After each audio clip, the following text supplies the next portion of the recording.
मेरे प्रिय भाई बहनों, मित्रों, मेरे साथियों, आप सबको जय मसीह की। मेरे प्रियो, आप सब लोग कैसे हैं?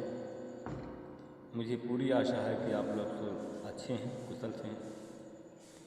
मेरे प्रिय भाई बहनों, मित्रों, मेरे साथियों, आप सब लोगों का इस चैनल में स्वागत है। आइए हमारे साथ में सम्मिलित होइए और परमेश्वर के आशीषों का आनंद लें। मेरे प्रियो, अगर आप लोग पहली बार इस वीडियो को देखने जा रहे हैं तो इस वीडियो को लाइक करें, सब्सक्राइब करें और शेयर करें। जो पुराने लोग हैं वो लोग लाइक करें और शेयर करें। मेरे प्रियो, अगर आप लोग जो पहली बार इस चैनल में जुड़ रहे हो, अगर आप लोग पहली बार जुड़ रहे हो तो इस चैनल को सब्सक्राइब करेंगे तो जो हम वीडियो भेजते हैं सुबह शाम प्रार्थना, वह सब आपके पास में सबसे पहले पहुंचेगा और आप सब प्रार्थना में हमारे साथ में सम्मिलित होंगे। जब प्रार्थना में सम्मिलित होंगे तो परमेश्वर की आशीष आप लोग मिलेगी। आमीन। मेरे प्रियो, मैं सबसे पहले वचन बताऊंगा और फिर आपके लिए, आपके परिवार के लिए प्रार्थना करूंगा। मेरे प्रियो, आज का वचन है यिर्मयाह की पुस्तक का 15 अध्याय का 21वां वचन है, जो इस प्रकार है। मैं दुर्जनों के हाथ से तुझे छुड़ाऊंगा, हिंसक व्यक्तियों के पंजे से तुझे मुक्त करूंगा। आमीन। मेरे प्रिय भाई बहनों, मित्रों, मेरे साथियों, हम देखते हैं दानियल की पुस्तक से परमेश्वर हिंसक व्यक्तियों से और सिंह के पंजों से हमें छुड़ाता है जो हम विश्वास करते हैं। दुर्जन, हमारे दुश्मन, शत्रुओं के पंजे से परमेश्वर हमें छुड़ाएगा। आमीन। हम देखते हैं कि दानियल की पुस्तक से हम देखते हैं कि उस समय एक समय था, हम दृष्टांत आपको सुनाते हैं कि सम्राट दारा था, उसका साम्राज्य और शासन बहुत बड़ा था और उस राजा सम्राट के शासन में 120 क्षत्रप नियुक्त किए गए थे और अपना अपना कार्य उचित जिनको लगा वही काम वो करते थे। मेरे भाई और बहनों, इन 120 क्षत्रपों में के ऊपर 3 अध्यक्ष नियुक्त किए गए थे। जो मेरे भाई और बहनों, जो 120 क्षत्रप नियुक्त गए थे, ये उनमें से 3 अध्यक्ष भी नियुक्त किए गए थे और इनमें से एक अध्यक्ष दानियल भी थे। मेरे भाई और बहनों, मित्रों, मेरे साथियों, और क्षत्रप उन अध्यक्षों को लेखा जोखा दे। क्षत्रप का मतलब है जो क्षत्रप थे, जितने अध्यक्ष लोग थे, उस क्षत्रपों अध्यक्षों को लेखा जोखा देते थे। इसी प्रकार सम्राट को शासन कार्य में किसी प्रकार की हानि नहीं होती थी, किसी प्रकार का नुकसान नहीं होता था और किसी प्रकार की उनको परेशानी नहीं पड़ती थी। इसलिए दानियल में एक उत्कृष्ट आत्मा थी। मेरे भाई और बहनों, दानियल में एक उत्कृष्ट आत्मा थी, इसलिए कि वह अध्यक्ष और क्षत्रपों के प्रति में प्रतिष्ठित हो गए थे, सम्मानित हो गए थे। मेरे भाई और बहनों, वो जब हो गए थे तो सम्राट दारा के द्वारा एक योजना बनाई। सम्राट दारा ने एक योजना बनाई और समस्त राज्य के ऊपर दानियल को प्रशासक नियुक्त करे। मेरे भाई और बहनों, मित्रों, सम्राट दारा ने एक योजना बनाई कि सबके ऊपर सबसे बड़ा अधिकारी दानियल को नियुक्त किया जाए। अतः अध्यक्ष और क्षत्रप दानियल के प्रति ईर्ष्यालु हो गए। मेरे भाई और बहनों, जो अध्यक्ष थे और जितने क्षत्रप थे, सब दानियल के प्रति ईर्ष्यालु हो गए। उन्होंने प्रशासन के संबंध में दानियल के विरुद्ध शिकायत करने का बहुत आधार ढूंढा, किंतु उन्हें कोई शिकायत करने का कोई अवसर न मिला, क्योंकि दानियल का वो चाहते थे दानियल कोई गलत काम करे तो शिकायत करे। दानियल एक ईमानदार आदमी था और अध्यक्ष और क्षत्रपों को उनके कार्यों के संबंध में कोई भूल चूक नहीं मिली। इसलिए उन्होंने अपने आपस में उन लोगों ने राय लिया किया कि दानियल के एक प्रशासक कार्य के संबंध में शिकायत का कोई आधार हमें मिल जाए। पर उनको कोई आधार नहीं मिला।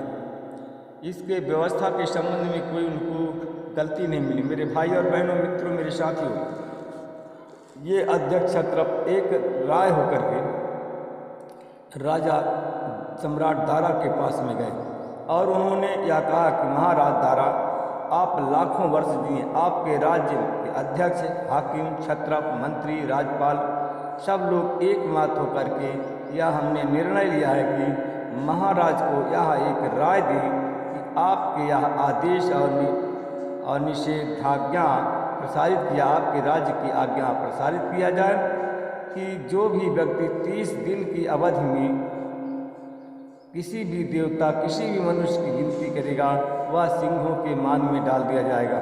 मेरे भाई और बहनों, मित्रों, मेरे साथी,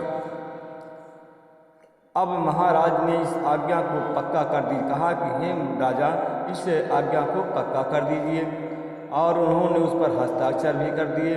मेरे भाई और बहनों, जितने लोग थे फारसी और मादी, उसके अनुसार भी कोई परिवर्तन नहीं हो सकता है और न कोई इसको रद्द किया जा सकता है उस कानून को।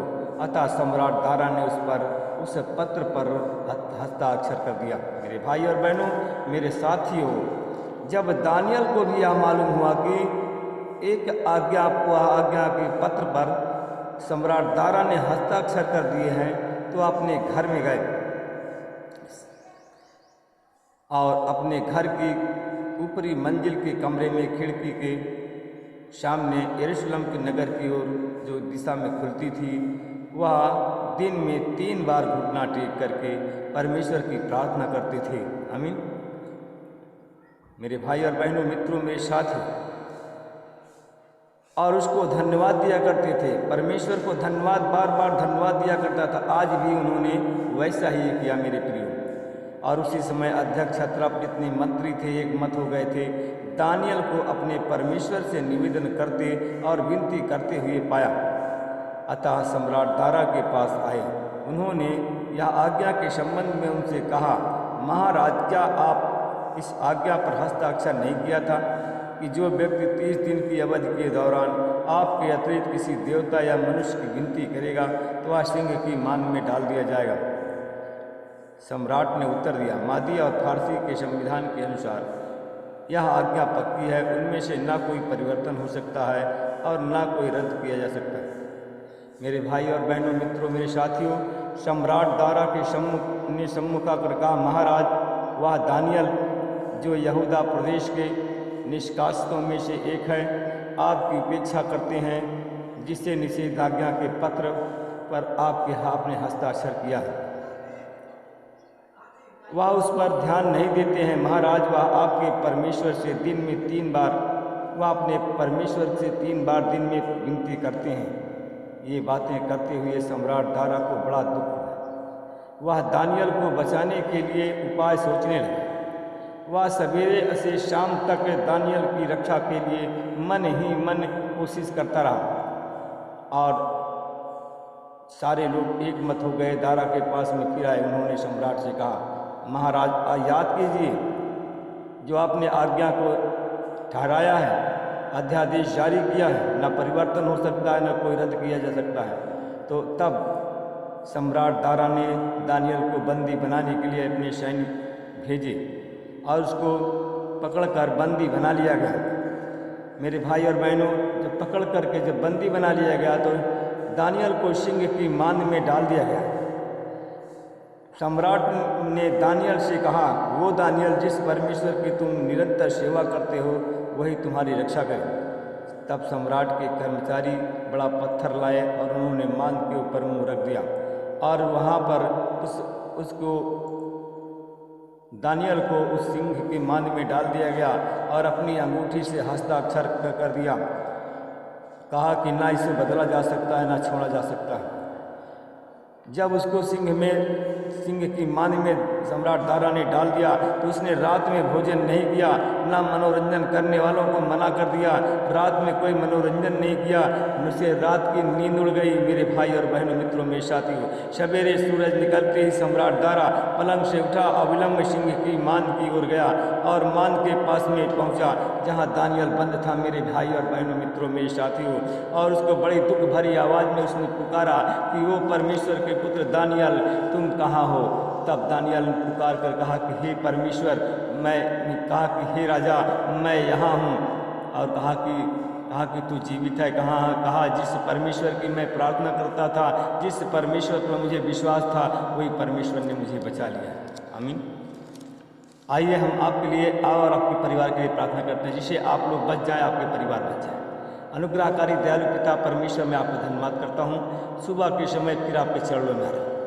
परमेश्वर पिता, मैं धन्यवाद करता हूँ कि आपने हमको बचा करके रखा जैसे, और हमको इस समय तक बचा के रखा और हमारे परिवार, पत्नी, बच्चों को बचा के रखा। हम आपका धन्यवाद करते हैं। कितने लोग बीमार हैं, कितने लोग अस्पताल में भर्ती, कितने लोग सो गए हैं।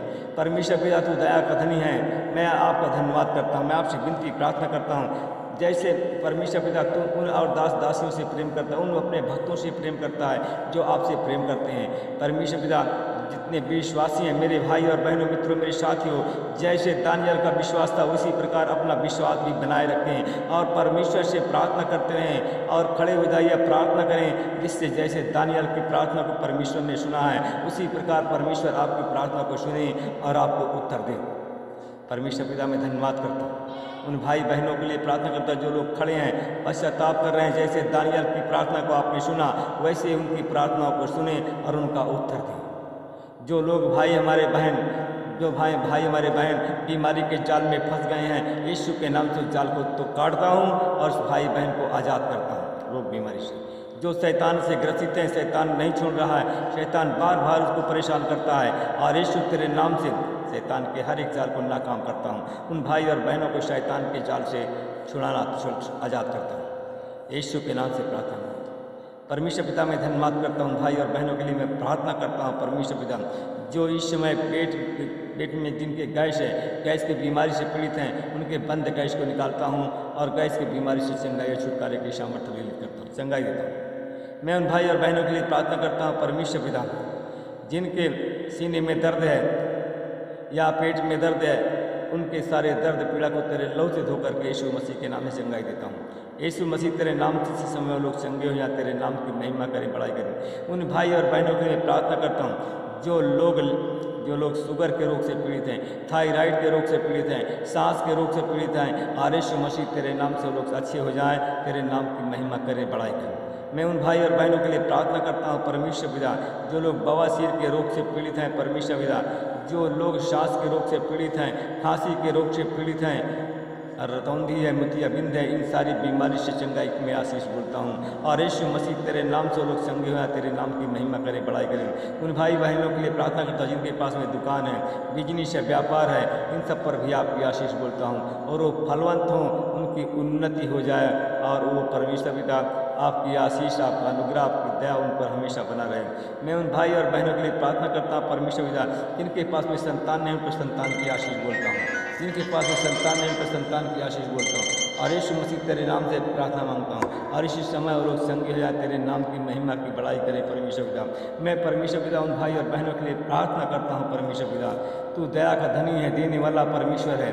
उन भाई और बहनों के लिए मैं प्रार्थना करता हूँ जो छात्र छात्राएँ हैं, अपने नौकरी के लिए परीक्षा का फॉर्म भर दिया है या परीक्षा देने जा रहे हैं, परमेश्वर पिता उन पर मैं आपकी आशीष बोलता हूँ और वो लोग परीक्षा में सफल हों, सरकारी नौकरी परमेश्वर यीशु मसीह तेरे नाम से उनको मिल जाए और तेरे नाम की महिमा करें और तेरे नाम की बड़ाई करें।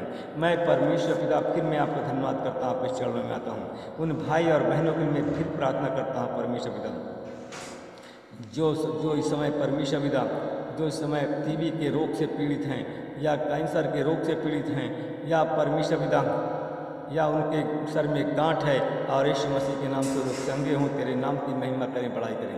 मैं उन भाई बहनों के लिए प्रार्थना करता हूँ। परमेश्वर पिता उन भाई बहनों की प्रार्थना करता हूँ जो लोग जो लोग परमेश्वर पिता मृग के रोग से पीड़ित हैं, यीशु मसीह के नाम से लोग चंगे हो जाएं। तेरे नाम की महिमा कर, तेरे नाम की बड़ाई करें।